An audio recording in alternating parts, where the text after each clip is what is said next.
이번 중간고사의 가장 큰 특징은 이 상위권, 최상위권 친구들 입장에서는 시험이 끝났을 때 네, 안녕하세요 학부모님들. 저는 다원교육에서 수학을 가르치고 있는 수학 강사 양도인이고요. 이번 영상에서는 우리 양정 1학년 친구들 이번 2학기 중간고사가 어떻게 출제가 되었는지, 우리 아이들이 어떤 감정을 시험 끝나고 느꼈을지, 그리고 어떻게 다음 시험을 준비하면 좋을지에 대해서 간략하게 설명을 드릴 거고요. 일단 이번 중간고사의 가장 큰 특징은 아이들이 아마 시험이 끝나고 나서 풀만했는데 시간이 부족해서 내가 시간만 더 있었으면 다 맞출 수 있을 것 같은데, 이 말을 아마 공통적으로 많이 했을 것 같습니다. 그 이유는 일단 이번에 부교재 연계가 상당히 많이 됐고요. 그리고 기존에는 부교재 연계가 되더라도 좀 의미 없는 쉬운 문제들이 위주로 많이 연계가 됐다면, 이번에는 부교재에 있는 그 1등급 파트 문제들도 덜어 연계가 많이 되었습니다. 그래서 본인이 봤던 문제들이 시험지에 굉장히 많았기 때문에 아이들 입장에서는 풀만하다. 근데 한 문제 한 문제가 조금 전반적인 한 문제 무게감이 좀 있다 보니까, 그 1등급 파트에 있는 문제들이 덜어 나오다 보니까 한 문제 한 문제를 풀어 나가는데 얼마나 빠른 속도로 그걸 처리했는지가 굉장히 중요했을 시험인 것 같고요. 일단 이번에는 그 15번 산술기하 문제를 제외하면 아마 아이들이 공통적으로 막힘없이 문제를 접근하는 데는 가능했던 그런 문제들로 출제가 되었습니다. 그리고 또 특이해 보이는 건 이 간결한 속도를 가지고 얼마나 빨리 풀었는지가 중요했을 것이고, 그 다음에 시간만 있었으면 충분히 다 풀 수 있을 것 같다는 생각, 그리고 또 하나 이 서술형 1번이 사실 굉장히 쉬워 보이는데 사실 전체 집합이 자연수거든요. 그래서 우리 친구들이 전체 집합이 실수가 아니라 자연수 정수인 문제들을 풀어보고 틀렸던 경험이 만약에 있었다면 실수를 안 했을 텐데, 그런 경험이 있었는데 이제 잊어버렸거나 그런 경험이 아예 없던 친구들은 서술형 1번에서도 감점을 꽤나 받았을 거라고 저는 생각을 합니다.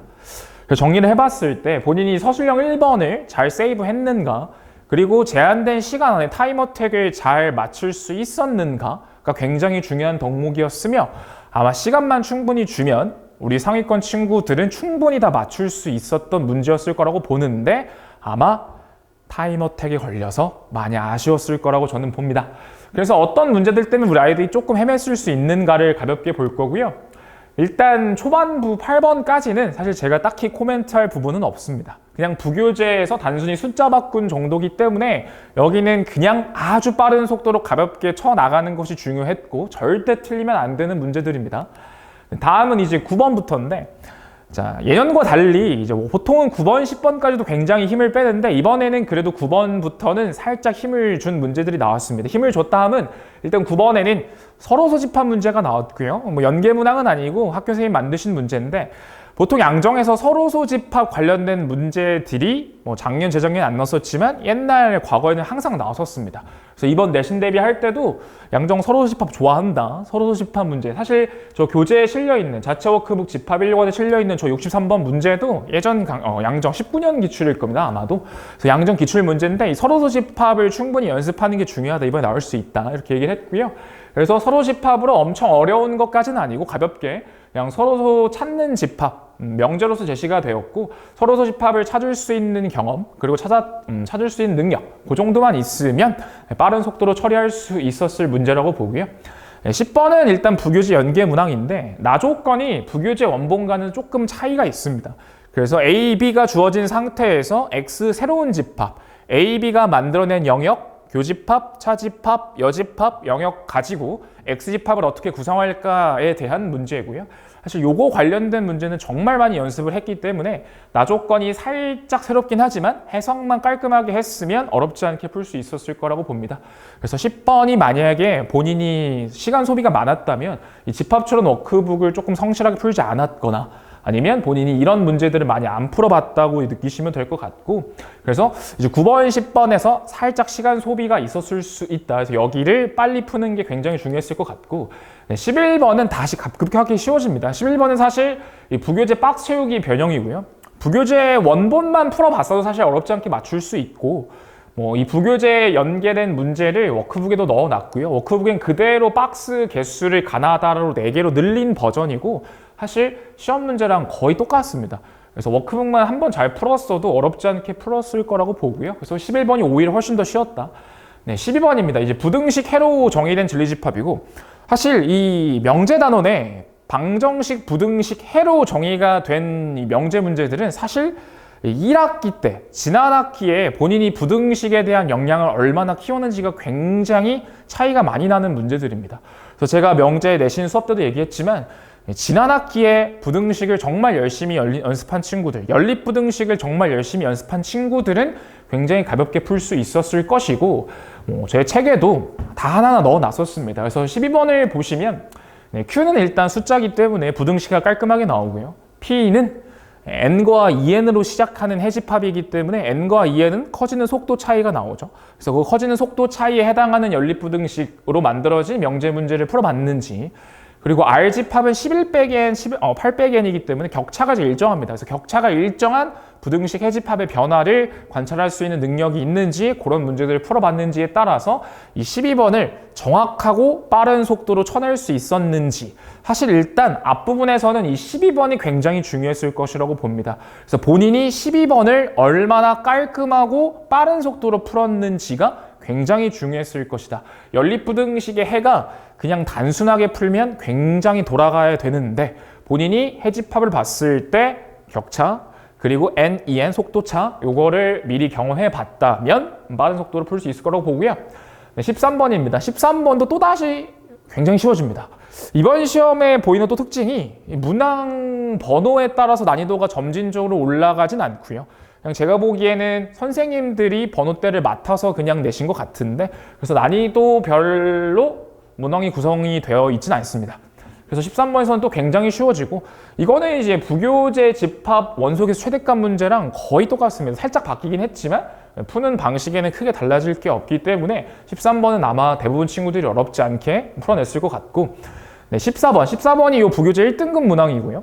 fx, gx가 이제 원점 대칭인 이차함수입니다. 그래서 제가 수업 시간에 원점 대칭인 이차함수의 교점의 특징을 가지고 열심히 설명을 했고요.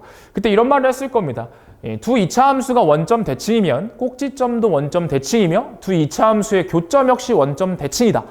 그래서 가조건을 만족하려면 반드시 우측 상단의 아르볼록 이차함수를 그리고 시작을 해주는 게 중요하며, 교점 역시나 원점 대칭이기 때문에 식을 너무 어렵게 세우지 말고 교점 알파 베타가 원점 대칭인 걸 쓰면 가조건을 통해서, 그리고 실근의 합이 대칭축을 기준으로 2배라는 걸 사용하시면 가조건에서 실근이 2와 마이너스 2가 나와야 된다는 걸 어렵지 않게 알파 베타를 구할 수 있었을 것이고, 원본 문제와 달라진 건 이제 나조건을 좀 변형을 하는 거고요. 나조건에서는 이제 알파부터 베타까지 최대 최소인데 이 꼭지점 높이랑 뾰족점 높이의 격차를 가지고 마지막 남은 미지수 하나만 찾아주면 되는 거였기 때문에 식만 평소에 하던 대로 연습한 대로 식만 간결하게 끌고 갔으면 굉장히 빠른 속도로 풀 수 있다. 왜냐하면 가조건까지는 사실 원본 문제랑 동일합니다. 완전 동일하기 때문에 원본 문제 그림 얼른 그리고 원본 문제에서 했던 식 작업을 간결하게 시작을 해줬으면 나조건 정도만 조금 생각해서 풀면 되는 거였기 때문에 저랑 열심히 수업 들었고 제가 해준 풀이를 온전하게 다 받아들였다면 사실 14번도 어렵지 않게 풀어냈을 거라고 보고요. 네, 다음은 15번 문제입니다. 사실 이 15번이 이번 시험에서 굉장히 중요한 키포인트 역할을 했을 거라고 보고요. 사실 아이들은 이 산술기하 부등식을 굉장히 못합니다. 그리고 전통적으로 양정에서는 산술기하를 어렵게 내지 않았고 이번에 선생님들께서도 산술기하를 어렵게 내지 않겠다고 언급을 하셨었기 때문에 아이들이 산술기하 공부를 조금 약하게 했을 확률이 높죠. 그래서 일단 15번을 보면 기본적인 틀은 가조건은 원이 나오긴 했지만 그냥 저스트 관계식을 주기 위한 용도고, 나조건은 분수식을 통분했을 때 분자를 인수분해해서 깔끔하게 마무리를 해주는 건데, 사실 이 인수분해가 내가 통분해서 인수분해할 생각이 나냐 안 나냐에 따라서 이거를 굉장히 돌아서 오래 걸린 문제를 푸는데 오래 걸린 친구도 있을 거고, 그게 보였다면 깔끔하게 푼 친구도 있을 겁니다. 그래서 일단 워크북에 원으로 주어진 관계식으로 시작하는 문제, 그리고 인수분해를 통해서 간결하게 산술기와 모양을 만드는 문제를 연습을 해본 경험이 있는데 아마 아이들이 중요하게 이걸 생각하지 않았다면 그리고 풀면서 이게 와닿지 않았다면 막상 시험장에서는 생각이 안 났을 확률이 매우 높다고 보고요. 제가 수업 때도 말은 했지만 한술기하는 사실 방법이 보이지 않으면 그 시험 안에서는 못 풀 확률이 높기 때문에 15번에 과감하게 오히려 넘겼으면 뒷부분이 부교재 연계문항이 많아서 오히려 더 풀만 했거든요. 그래서 이 15번에서 나 수학 잘해. 시험지 훑어보니까 다 풀 수 있을 것 같아. 15번? 모양 자체는 어디서 많이 봤던 것 같은데 풀 수 있을 것 같은데? 라고 해서 15번을 많이 돌고 돌아서 열심히 시간 투자했는데 여기서 답을 못 냈으면 이제 굉장히 큰 타격이 있었을 것 같다. 그래서 15번. 본인이 처음 본 문제라고 느꼈으면 과감하게 넘기는 그런 결단이 필요한 문제지 않았나 싶고요. 네, 16번입니다. 16번도 이제 모의고사 기출 변형이고 이게 최근 모의고사 기출이기 때문에 요즘 기출 테스트를 통해서도 비슷한 문제를 많이 풀어봤고요. 실제로 요 똑같은 문제, 변형 문제도 시험 테스트도 해제를 해줬고 학교 실제 교재 수업할 때도 해줬는데 그때 제가 강조한 건 지금 이 원은 두 원의 공통 내접선인데 공통 내접선의 기울기 2개를 주었기 때문에 이 기울기 2개를 가지고 이 2개의 기울기의 각의 이등분선의 기울기를 빨리 구하면 굉장히 가볍게 풀 수 있다. D는 R을 단 하나도 사용하지 않고 0과 저 4분의 3, 원본에서는 3분의 4였죠. 이 2개의 기울기를 각을 이등분하는 선의 기울기를 빨리 찾으면 굉장히 쉽게 빠른 속도로 풀 수 있습니다. 이번에 저희 반에서 객관식을 다 맞은 친구가 있는데 이 객관식 다 맞은 친구가 푼 걸 쭉 보니까 그 친구도 요거 풀 때 제가 알려준 거 그대로 0과 4분의 3 기울기를 가르는 각을 이등분하는 기울기를 각의 이등분 성질을 통해서 빨리 구해서 굉장히 계산량을 줄여서 가볍게 풀었더라고요. 그래서 그 친구가 객관식을 다 맞을 수 있었던 이유는 아마 이런 문제들에서 제가 알려준 거를 잘 받아들여서 본인 걸로 잘 만들고 시험을 적용해서 빠른 속도로 쳐나갔기 때문에 18번까지 다 풀 시간이 있지 않았을까. 그래서 그 다 맞은 친구 시험지를 제가 쭉 훑어봤는데 막상 푼 걸 보면은 실제로 제가 알려준 대로 굉장히 잘 풀어서 저는 굉장히 기분이 좋았거든요. 사실 그 친구가 저희 반에서 뭐 굉장히 압도적으로 제일 잘한다 그런 정도의 친구는 아닙니다. 그렇지만 제가 열심히 시킨 거 잘 따라와주고 제가 알려준 거 잘 이해해서 본인 걸로 잘 만들었기 때문에 그 친구 찍은 거 하나 없이 18번까지 다 온 힘을 풀어서 맞았더라고요. 그래서 충분히 대비를 할 만한 구조였고 사실 여기서도 풀 수 있냐 없냐 해설지대로 디나를 해서 푸는 게 아니라 각의 이등분선으로 빨리 풀었냐 안 풀었냐가 이 시험에 굉장히 큰 당락을 결정했을 것 같습니다. 다음은 이제 17번이 되겠고요. 17번은 이제 도형이동 문제인데 사실 17번에 어울리는 문제라고 보진 않습니다. 도형이동 최단거리 문제인데 중간에 직선을 타고 반드시 지나가야 되는 거리가 정해져 있는 문제고 그냥 평행이동 시켜서 점만 붙여서 하던 대로 풀면 되는 문제고요. 뭐 교재에도 있고 기출 테스트에서도 몇 번 봤었던 문제이기 때문에 사실 요거는 풀어본 경험만 있으면 그리고 이런 문제는 이렇게 접근하는 방법만 알고 있으면 충분히 맞출 수 있었던 문제입니다. 그래서 17번이라기에는 너무 쉽다. 그래서 오히려 이게 앞번호에 있고 15번이 17번으로 와야 맞지 않았을까? 이제 이런 생각이 들고요. 다음은 18번입니다. 18번은 이제 기출 테스트에서도 많이 했고 사실 요거는 아주 유명한 집합 모의고사 문제입니다. 이거는 조금 나온 지 오래된 기출 문제고요. 모의고사 문제. 방학 때도 했고 내신 교재에서도 유사문항만 4개를 넣어줬고 테스트, 기출 테스트에서도 요 관련된 문제를 3번 이상 풀었거든요. 직보자료, 유사문항, 학교 부교재 유사문항에도 넣어줬고요. 그래서 요것도 애들이 정말 기계적으로 잘 풀 수 있습니다. 물론 변형이 조금 되긴 했습니다. 변형이 뭐가 됐냐면 전체 집합을 구할 때 절대값이 씌워져 있어서 변형이 조금 되긴 했겠지만 오히려 A집합을 구할 때 저 20을 미지수로 바꾸면 문제가 굉장히 어려워지지만 A집합을 건든 게 아니라 전체 집합만 좀 건든 거기 때문에 최적의 풀이로 정말 반복해서 많이 풀어줬는데 이 문제가 아이들이 받아들이기가 조금 굉장히 힘들어하는 문제입니다. 제가 방학 때부터 굉장히 이 문제를 열심히 풀어줬는데 이유가 뭐냐면 똑같이 풀어주는데 애들이 받아들이는 차이가 굉장히 심합니다. 이게 어떤 식으로 생각을 끌고 나가에 따라서 AK 집합이 만들어지는 원리를 깨닫는 게 정말 편차가 심하거든요. 그래서 제가 생각하는 최적의 풀이를 정말 반복해서 해줬는데 이게 본인께 됐었다면 충분히 풀 수 있었다. 그래서 아마 애들이 18번 보고 이거 풀 수 있는데 하면서 아마 답안지 마킹하지 않았을까. 보통 최상위권이 아니라면 18번까지는 갈 시간이 없었을 거니까요. 그래서 일단 객관식을 쭉 훑어보면 전반적으로 엄청 헤비해서 애들이 쳐다봤을 때 이건 내 문제 아니다 싶은 건 거의 없었다. 오히려 산술기하가 앞번호에 있다 보니까 거기서 조금 헤매는 경향이 있을 수는 있었으나 15번을 제외하고서는 아이들이 충분히 시간만 있으면 다 풀어낼 수 있을 만한 거였고요. 그래서 이번 객관식의 포인트는 얼마나 타임어택에 성공했을까, 얼마나 효율적인 풀이로 간결하게 풀어냈는가가 굉장히 중요했을 거라고 봅니다. 사실 이 간결한 풀이, 저의 강사 입장에서 항상 최선의 풀이로 설명을 해주지만 이게 이제 어느 정도 공통수학이 1학기 내용이 쌓이다 보니 연립부등식 해를 처리하는 능력, 이차함수를 다루는 능력에서 어느 정도 편차가 발생할 수밖에 없었을 겁니다. 그래서 이 중위권 친구들은 분명 제가 똑같이 효율적인 풀이를 알려줬지만 본인 걸로 만드는 작업이 조금 잘 안 됐을 수도 있다. 그래서 사실 좀 슬픈 얘기지만 중위권 친구들은 남들보다 더 반복해서 많이 푸는 게 중요하고요.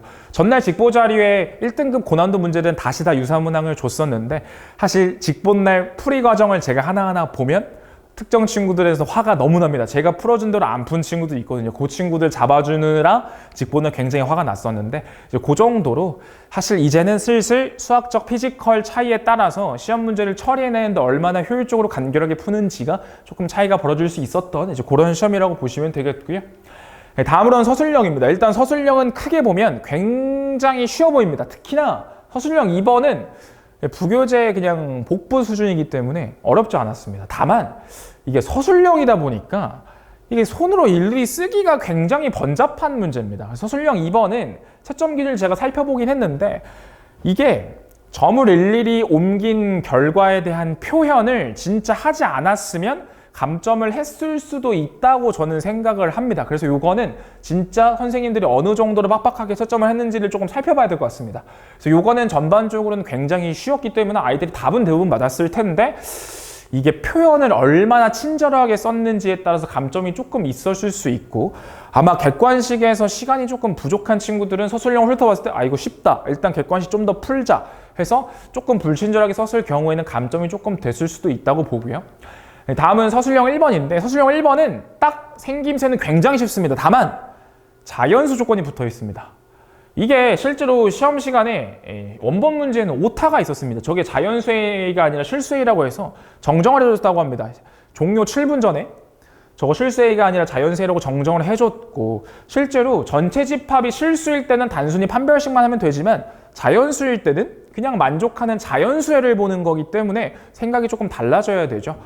충분히 요거는 내신 교재 다룰 때 제가 애들에게 멘트를 많이 줬었습니다. 전체 집합이 정수일 때는 단순히 해를 구하는 게 아니라 정수해를 구하는 것이다.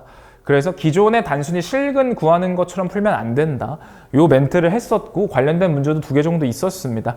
그래서 밑에는 그냥 부정하는 연습을 해보는 거고 위에가 전체 집합이 정수인 문제고 요거 말고는 하는 게 더 있었거든요. 그래서 요 정수 전체 집합 문제를 틀려보면서 깨닫거나 아니면 처음부터 풀 때 인지를 하고 있었으면 실수를 안 했을 것 같은데 애들은 시험장에서 시간은 없고 빨리 풀어야 되고 그냥 아무 생각 없이 서술형 1번이니까 쉽겠지 하고 판별식으로 그냥 마무리했으면 아마 2번, 3번에서 감점을 많이 받았을 거라고 봅니다.